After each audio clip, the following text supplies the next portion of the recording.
Hey, welcome back to the channel. If you're new here, welcome to the channel. I tried to share things that you actually want to listen to and try to really get down to the nitty gritty about certain things that you guys want to, watch, and I appreciate it. This is about different things that I've been doing the last couple of days, but I just ran across something that I've been watching on YouTube, and a bunch of people have been doing some studies and stuff about this particular life battery. Y'all probably heard about it, so I ran across it. So this is about the Battle-Born battery. They've been having a lot of problems with it. So let me just show you a little clip about it. I'm going to show a little quick clip so that way I won't get busted. All right. So y'all know him, and he's going to tell you just a little bit about it. So I'm going to play it for just a second. So that the plastic deforms. All right. So that little brass thing you see right there on top of the battery gets loose. Right there. He's got his hand on it right now. That thing gets loose. They'll call it a fail safe. It actually gets loose and starts arcing. All right. It's doing this. Now here is a power supply that can.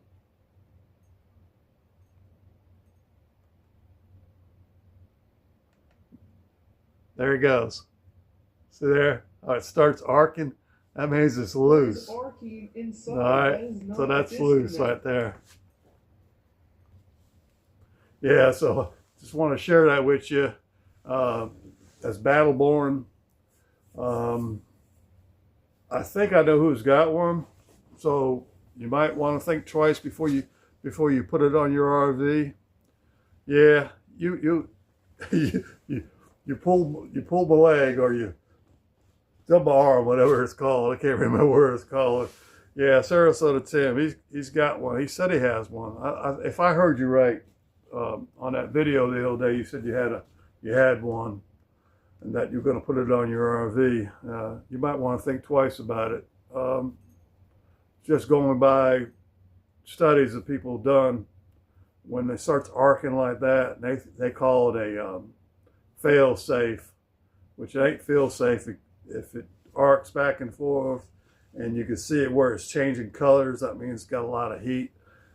I'm an electrician, so I know quite a bit about things that arc and what can happen. So it ain't like I'm just any old buddy talking about a video. I do know a little bit what I'm talking about. Loose connections are really bad, and it can cause fires. It can cause fuses to blow and stuff like that. So if it arcs back and forth, bad things could happen and will happen.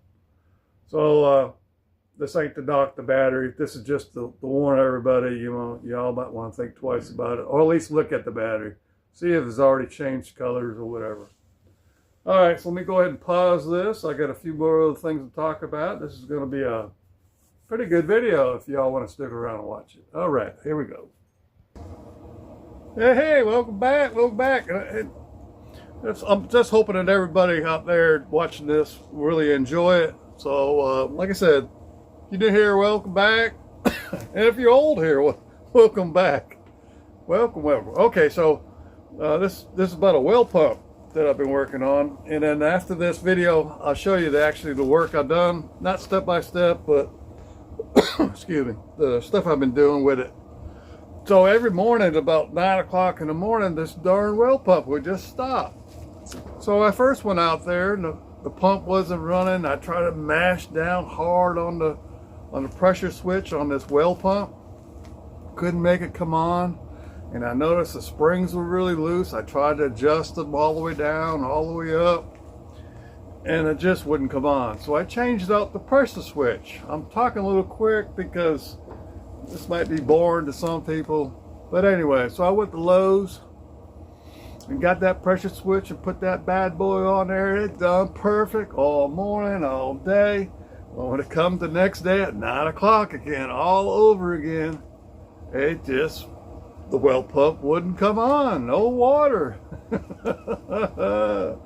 So I'm out there trying to see what's going on. Then I had to go to work, and then about 11 o'clock to about 2 or 3 hours later, after it wouldn't come on, it just magically come on.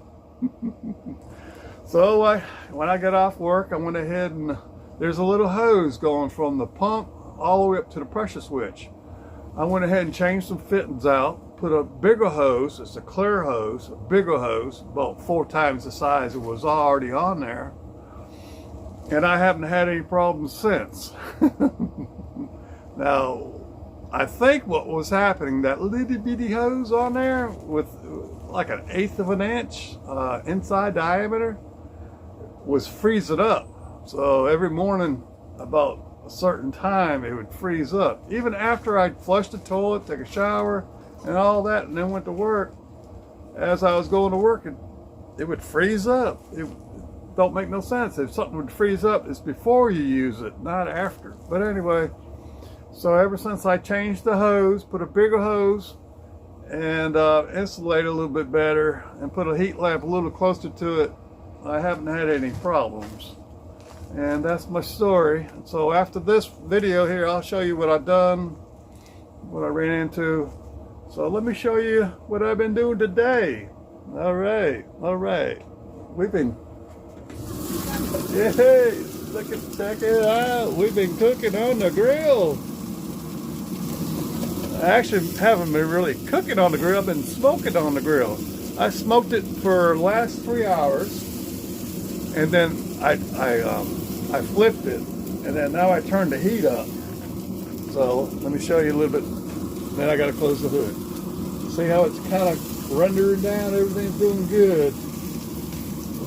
The good old brown chicken. It's got nice and hot. Temperature was on up to about 250. I got it set down there at 350. I don't know if you can see it. So down below I got it set on 350, which normally means on a pellet grill. This is a Pit Boss pellet grill. Usually means you got it down there set on 350. The temperature on top is about 300. So I got it really rendering down, and it should turn out pretty good. I ain't gonna put no barbecue sauce on it. I went ahead, before I put it on the grill, I put salt and pepper and garlic, and I put garlic powder on there and let it marinate in there for about an hour. Then I went ahead and put it on the grill. All right, so that's enough of that cooking stuff. Later on, if I have room on this video thing, I'll go ahead and maybe put a picture up there. It's cold out here. It's Sunday. It's Sunday afternoon. I guess it's about 2 o'clock. I would tell you the date. I ain't very good with dates. I know this is the second week of the month. And it's cold. I don't know. It's probably 40 degrees out here. It's cold. But Tuesday, get this. Tuesday out here, North Carolina. I live about 20 miles from Fort Bragg. So Tuesday is going to be 60 degrees, not 60 degrees. Yeah. So I guess that's about it. Thanks for watching. If you like this channel, go ahead and you know what to do. Hit the subscribe button. Hit the notification. All right. Y'all have a wonderful, blessed day. I truly mean that. And thanks everybody for watching. I really do appreciate it. All right. Bye for now. Hey, welcome back to the channel. If you're new here, appreciate you tuning in. Today we're working on a well pump. Got about 4 inches of snow out here. And here in North Carolina. Turn on the faucet this morning and had water. About 2 hours later, didn't have any water. And so we came out here to look at the well pump, and I'll show you what I found. And then This ain't really going to be a how-to, but just generally speaking how to do it, okay? All right, like I said, it's cold out here, so I'm in the pump house right now. You can probably see. Let me switch you around. I'll show you around. This is my pump house. The door is open. I got a heat lamp right here. It feels pretty good. And here, sorry, apologize for so close, but that's the pressure switch that I'm going to change out. It's just it won't move at all. I push it up right there. I push it back down. It just, there it goes. There it goes. See it? But it's stuck again. Yeah. It wouldn't do that a while ago, but I got a new one. I'll go ahead and change it out. Apologize for being so close, but I'm right here at it. I'm sitting down in a little corner right here. So I'm going to go ahead and pause it, and then I'll show you what I did and all. All right. Okay, so this is what we got back on. As you see, the wires, the black and white in the center, that's coming off the motor. Oops, I got to turn you around. The black and white coming off the motor, it's in the center.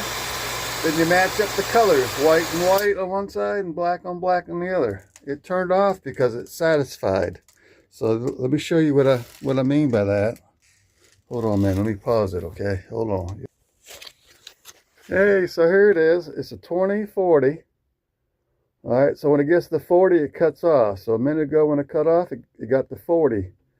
And then when you turn the faucet on or flush the toilet, if it gets down to 20, it'll come on. So that's our pump. Pressure switch on the pump. I'm sorry I couldn't go step by step. It's cold and snowing, and I do got a little heat lamp on it. I got no insulation in here. This place been like this for 20 years, believe it or not. Sorry, I didn't mean to make you drunk. Need to back off. Whew, sorry about that. Yeah, we're just trying to get this thing going and try to make a little quick video so I can show you guys if y'all interested in, you know, what could be wrong with your well pump. In this case, that's a pressure switch, and there's a little bitty hose right down there. And that tells the well pump whether you got pressure or low pressure. That's that 40/20. That's how that comes in play. So, and this particular pump right here, it's a 110. So this pressure switch is either a 220 or it could be a 110. In my case, it's a 110. So either way you wire it, it'll still work, whether it's 220 or 110 pressure switch. This is a 2040. You can get them 30/60. You can get them, you know, various ways. This is just a little old well pump, and about the max it probably would go up to on this one's probably 50. So I get 2040. That way I know the well pump will make it kick off, and then when the pressure drops down low enough, it'll come on. So that's how the well pump pressure switch works. Hopefully y'all got a little something out of it. Like I said, this is not really a how-to because it's cold out here today. I got my hoodie on, I got my little coat, and this is where I was. Let's check it out. I was sitting on my little bucket right there, trying to work on that thing, and I was just trying to get it going as quick as I can. I want to make a little decent video out of it. So I'll go ahead. Somebody said you can take a picture. You leave a comment. Can I take a picture right now? I don't have the, maybe that one? Yeah. Oh, you can, all right. Well, I learned something on YouTube. You can actually take a picture while you're filming on on camera. This is just a little cheap camera, Android. But hopefully y'all enjoy it. And leave a comment out there if you ever had to change out a pressure switch Especially first thing in the morning. And what's really strange about it, all right? Tell me if you guys ever ran into this. When you get up in the morning, this is the second time I've done it this week. You get up in the morning, everything's fine. You make coffee, flush the toilet, shower, and but after 2 hours later, it just stops working. I think I had some trash maybe in it, or it just wore out. The contactors on there looked just fine. It wasn't fried shut or anything like that. It just wouldn't come on. I adjusted the switch all the way down, I adjusted it all the way up, and I just couldn't get it going. So I just changed out a switch. Good thing about the switches, they're preset. So that was preset for 2040, so you don't have to adjust it. Now you might, as a little side note, I ran into this once before. If your pump's a little weak, it won't get up to 40 psi, so you'll have to readjust it for, if you can only get to 30 psi, then you have to adjust it for 30, but then you have to adjust it the other way so it'll come on and shut off, and it's a little tricky when your well pump gets a little weak. I ran into that years ago, and I didn't have the money for another well pump, so what I would do, I just had a switch on my porch for the receptacle, and I would just, every time I wanted water, I'd go out there and just turn the switch on and the pump would come on. I didn't physically have to go out to the pump house and actually turn it on, so that was pretty good. All right, so hopefully y'all enjoyed it. I want to thank each and every one of you guys out there, women, for watching my videos. We're trying, folks, we're trying. All right. Y'all have a good, blessed day. And always remember when Messiah is coming. All right, you got it. You guys already know by now, right? He's coming after the Antichrist. The true Messiah coming after the Antichrist. Don't fall for the wrong one. All right, bye.